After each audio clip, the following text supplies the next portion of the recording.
today's story, I have chosen the story of the little mole, who knew it was none of his business. Now, I've decided to do it outside today to show you that you can read your books anywhere. You don't have to read them in the morning or in your bed at night time, in the kitchen. You can sit anywhere. So I've chosen to be out in the glorious sunshine reading a book that is also set outside. Are you ready for the story of the little mole? One day the little mole poked his head out from underground to see whether the sun had already risen. Then it happened. It looked like a sausage, and the worst thing was that it landed right on his head. "How mean!" cried the little mole. "Who has done this on my head?" But he was so short-sighted that he couldn't see anyone around. Short-sighted means you can't see things that are close up to you. "Did you do this on my head?" he asked the dove who was flying past. "Me? No, how could I? I do it like this," she answered. And splish, splish, a moist white blob landed on the ground next to the little mole. His right leg was splashed with white. "Did you do this on my head?" he asked the horse who was grazing in the pasture. "Me? No, how could I do it like this?" And flump, plump, 5 big fat horsey apples plopped down within a hair's breadth of the mole. He was very impressed. Now I wonder why you think he would be impressed with that. "Did you do this on my head?" he asked the hare. "Me? No, how could I? I'd do it like this," answered the hare. And rat-a-tat-tat, 15 little round beans shot past the mole's ear. He saved himself with a daring leap. "Did you do this on my head?" he asked the goat, who had been dreaming a little. "Me? No, how could I? I do it like this," she replied.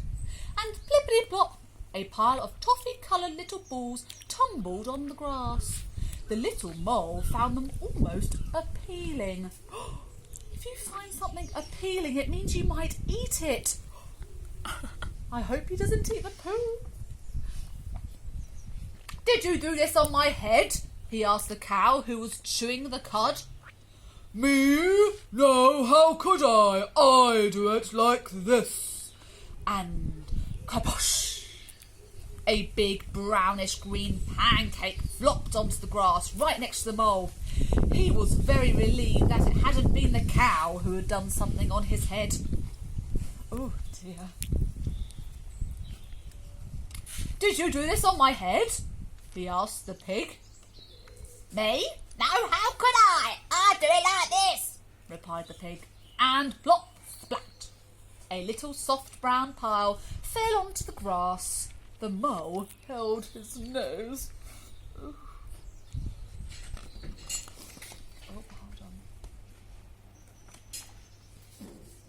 "Did you do this on my—" he was going to ask again, but as he came closer he saw only 2 big flat black flies, and they were eating. What were they eating? "At last, someone who will be able to help me," thought the mole. "Who did this on my head?" he asked excitedly.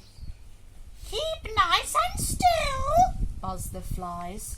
There was a short pause, and then, "It is clear to us that it was a dog." Finally, the little mole knew who had done the business on his head. Basil, the butcher's dog. What do you think he's going to do?